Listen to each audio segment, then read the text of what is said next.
मनोज जरांगे पाटलांच्या आंदोलनाला सरकारनं 1 दिवसाची मुदतवाढ दिली आहे आणि काल जरांगे पाटलांनी ही भूमिका मांडली. त्यांनी म्हटलंय की त्यांनी सरकारला मुदत दिली आहे मर्यादापर्यंत आणि त्यांनी म्हटलं पुढच्या काळात आतापर्यंत ते पाणी घेत आहेत ते पाणी त्यागही करतील.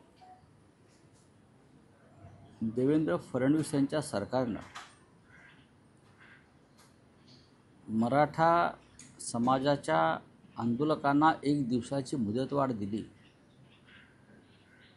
ही फार मोठी मेहरबानीच केली म्हणायला हवं. मेहरबानीच हा शब्द किंवा उपकार हा शब्दच वापरावा लागेल. मराठी माणसं मोठ्या संख्येने मुंबईत आली आहेत, शांतपणे बसली आहेत. हे बहुतेक सरकारला पाहवत नाही. आंदोलन हा विषय बाजूला ठेवून पण हजारोच्या संख्येने मराठी माणसं एकवटली आहेत मुंबईत. याचा कोणाला त्रास होतोय का? काही धनिक, भाजपचे समर्थक, उद्योगपती, व्यापारी त्यांना मदत करणारे ह्यांना त्रास होत असेल असं दिसतंय. त्याच्यामुळे 1 दिवसाची मुदतवाढ हे सरकार देत आहे. देवेंद्र फडणवीस असं म्हणतायत की ह्या आंदोलनाच्या चुलीवर कोणी पोळी भाजू नये. कोण भाजतंय? कोण भाजतंय? कोण? आतापर्यंत अशा प्रकारच्या आंदोलनावर पोळ्या भाजण्याचं काम आपणच केलेलं आहे मिस्टर फडणवीस. माननीय उद्धवजी मुख्यमंत्री असताना आपलं वक्तव्य काय होतं? काय होतं जरा आठवा. आरक्षणासंदर्भात आपण म्हणत होता या सरकारची राजकीय इच्छाशक्तीच नाही. राजकीय इच्छाशक्ती असेल तर 8 दिवसामध्ये आरक्षण मिळू शकेल. आता तुम्ही सत्तेवर आहात. तुमची राजकीय इच्छाशक्ती अरबी समुद्रामध्ये बुडाली का? तुम्ही राजकीय इच्छाशक्तीचे महामेरू आहात असं मी मानतो. आपल्याकडे प्रचंड राजकीय इच्छाशक्ती आहे. म्हटलं ना आपण महामेरू आहात राजकीय इच्छाशक्तीची. मग त्या राजकीय इच्छाशक्तीचं काय झालं यासाठी एखादी SIT आपण नेमायला पाहिजे. ही देवेंद्र फडणवीस यांच्याकडे जी राजकीय इच्छाशक्ती होती की धनगर समाजाला, मराठा समाजाला सरकार आल्याबरोबर पहिल्या कॅबिनेटमध्ये 8 दिवसात आरक्षण देण्यासंदर्भात जी राजकीय इच्छाशक्ती श्रीमान फडणवीस यांच्याकडे होती ती इच्छाशक्ती कुठे हरवली, कुठे लापता झाली जगदीप धनखड यांच्याप्रमाणे. त्यासाठी ताबडतोब एका SITची घोषणा त्यांनी करायला हरकत नाही. 2 समाजामध्ये तेढ लावून बरं का आगी लावून खेळ बघण्याचं काम विरोधी पक्ष करतायत असं फडणवीस काल म्हणाले. विरोधी पक्षाला काय पडलं आहे आग लावण्याचं काम करण्यात? सरकार कोणाचं आहे? सरकार कोणाचं आहे? सत्ता कोणाची आहे गेल्या काही काळापासून? आम्ही कशाला आगी लावू? 2 समाजामध्ये आगी लावून निवडणुकामध्ये उतरण्याचं धंदे आपले आहेत.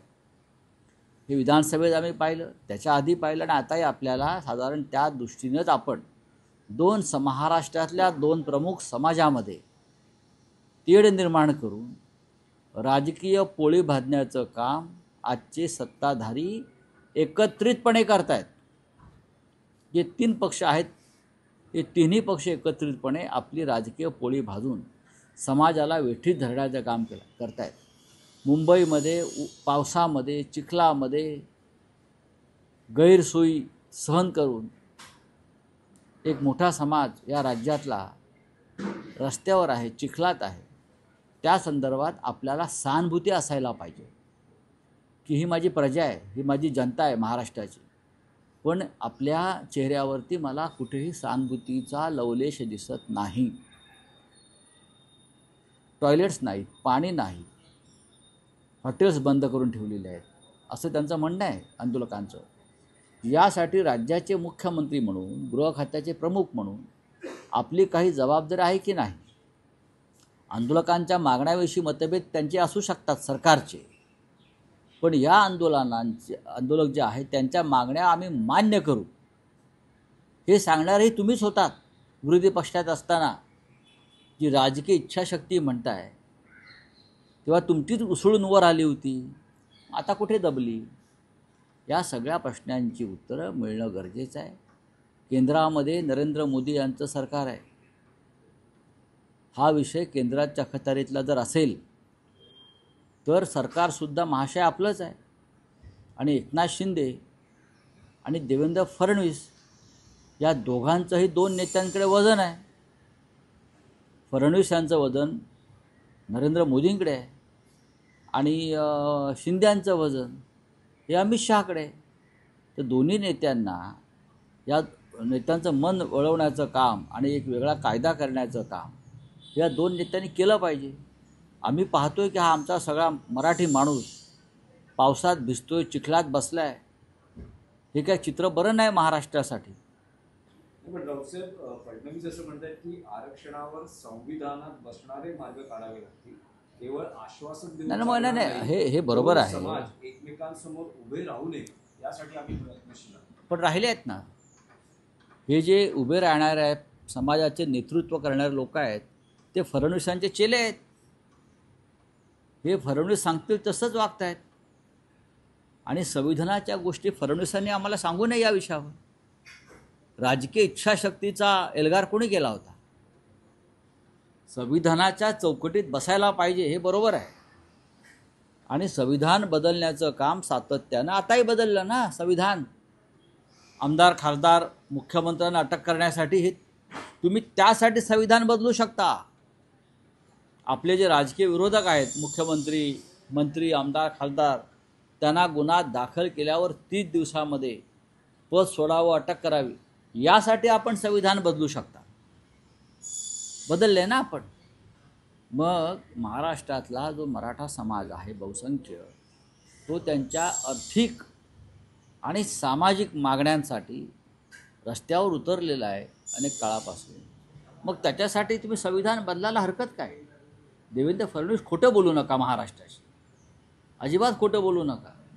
आता तुम्ही संविधानाच्या गोष्टी करताय, कालपर्यंत तुम्ही राजकीय इच्छाशक्तीच्या गोष्टी करत होता. मग राजकीय इच्छाशक्ती की संविधान हे अगदी ठरवा. आणि तसं असेल तर उद्धव ठाकरे यांची माफी मागा, महाविकास आघाडी सरकारची माफी मागा. कारण तुम्ही त्या सरकारला राजकीय इच्छाशक्तीची आठवण करून दिली. ती तुमच्याकडे नाही राजकीय इच्छाशक्ती, तुम्ही शेपूट घातलेला आहे. तुमचं सरकार गांडू आहे. मी कालही म्हणालो, आज हे सांगतोय, राज्याच्या मुख्यमंत्र्यांनी एकतर सगळ्या महाराष्ट्रातल्या प्रमुख विरोधी पक्षनेत्यांशी यावर चर्चा केली पाहिजे. जे प्रमुख विरोधी पक्ष आहेत सगळे माझे मुख्यमंत्री आहेत, हा अहंकार बाजूला ठेवा. प्रमुख विरोधी पक्षनेत्यांशी, प्रमुख पक्षाशी चर्चा केली पाहिजे आणि त्यांच्यासह जरांगेंची भेट घेतली पाहिजे, संपूर्ण कॅबिनेटसह. आणि त्यातून काय मार्ग काढता येईल हा एकत्र बसून सामुदायिक निर्णय घेणं गरजेचं आहे. इथे तुमच्या पक्षामध्ये 3 गट आहेत सरकारमध्ये. मिंद्यांचा विषय वेगळा आहे. मिंदे आंदोलकांना वेगळ्या पद्धतीनं मदत करतायत फडणवीस अडचण आणण्यासाठी. देवेंद्र फडणवीस यांची भूमिका वेगळी आहे. ते परशुराम महामंडळवाले आहेत, बरं का.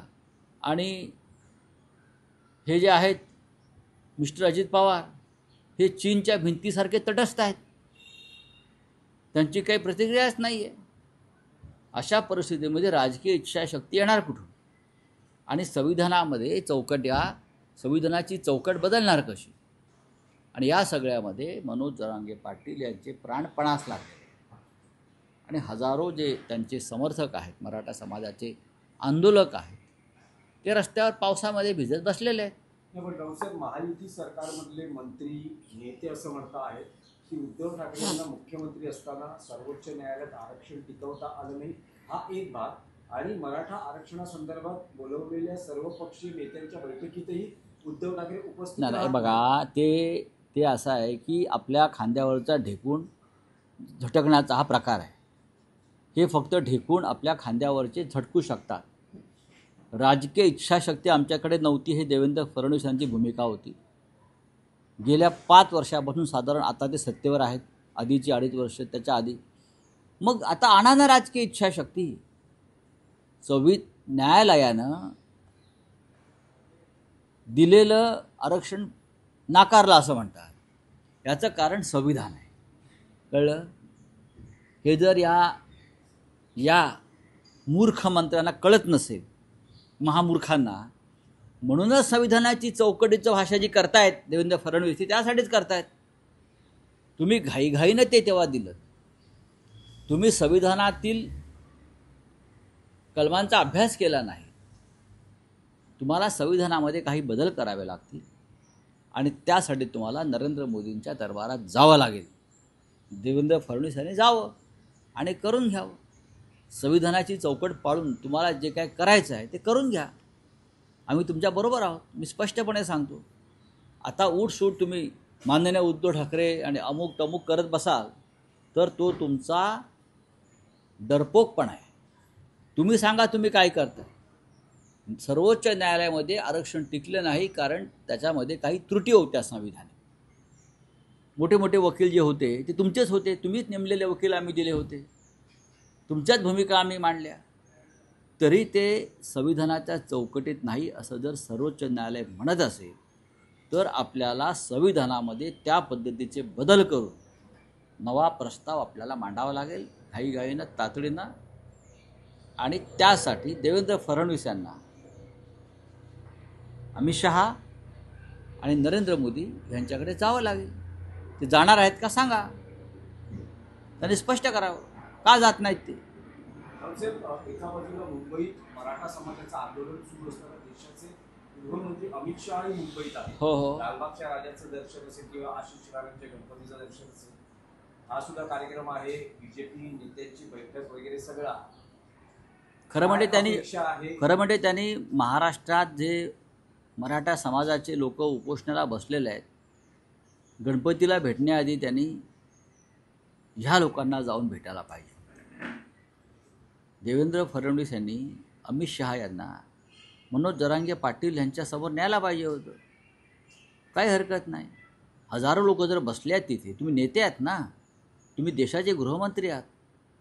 तुमच्या अखत्यारीमध्ये हा विषय येतो हे माहिती आहे का. हा विषय जो आहे आरक्षणाचा हा गृह मंत्रालयाच्या अखत्यारीत येतो. आपण मुंबईमध्ये राजकारण करायला येत आहेत, चंपोगिरी करायला येत आहे देवांच्या नावाखाली. जरा आमचाही पांडुरंग तिकडे बसलेला आहे, म्हणजे जनतारूपी पांडुरंग बसलेला आहे, त्याचे दर्शन घ्या. बोलिए. एक दिन बढ़ाया तो क्या मेहरबानी की क्या. मुंबई में, महाराष्ट्र की राजधानी में, मराठा समाज के नेता जरांगे पाटिल जी को आंदोलन के लिए एक दिन उनका बढ़ाया है. ये मेहरबानी नहीं है. मुंबई में अगर हमको आंदोलन करना है मराठी लोगों को, तो सबसे पहले न्यायालय का हस्तक्षेप नहीं होना चाहिए. सरकार और हम देखेंगे. हज़ारों लोग मुंबई में पूरे महाराष्ट्र से आए हैं और शांतिपूर्ण ढंग से उनका आंदोलन चल रहा है. अब ये जिम्मेदारी मुख्यमंत्री की है. यह आंदोलन कब ख़त्म करना है. अगर आंदोलन ख़त्म करना है तो मुख्यमंत्री ने जरांगे पाटिल से सीधी बात करनी चाहिए. पूरे कैबिनेट के साथ जाकर जहाँ आंदोलन चल रहा है वहाँ जाकर बैठकर जरांगे पाटिल जी से बात करनी चाहिए. ये पहली बात. और महाराष्ट्र में सभी प्रमुख विपक्ष दल हैं, उनके नेताओं से भी बातचीत होनी चाहिए और उसके बाद जरांगे से बात होनी चाहिए. अगर नहीं होता है तो ये मामला बिगड़ जाएगा. सर, अमित शाह मुंबई में है. अमित शाह तो मुंबई में मौज मजा करने के लिए आते हैं. अब मुंबई में इतना बड़ा आंदोलन चल रहा है, केंद्रीय गृह मंत्रालय के अंदर ये पूरा मामला आता है ना आरक्षण का. जाकर मिलना चाहिए जरांगे पाटिल जी को और उनसे बातचीत करनी चाहिए. मैं देश का गृह मंत्री हो, ये अहंकार छोड़ना चाहिए. हज़ारों लोग सड़क पर उतरे हैं, पूरी मुंबई ठप हो गई है, तो आपकी जिम्मेदारी बनती है. Thank you. Extra police force भी लगाई गई है. हाँ? एक्स्ट्रा पुलिस फोर्स भी मुंबई में. हाँ, तो हमारे लिए एक्स्ट्रा पुलिस फोर्स लगाएंगे. जब ये कबूतर वालों का आंदोलन होता है तो एक्स्ट्रा पुलिस फोर्स नहीं लगता है.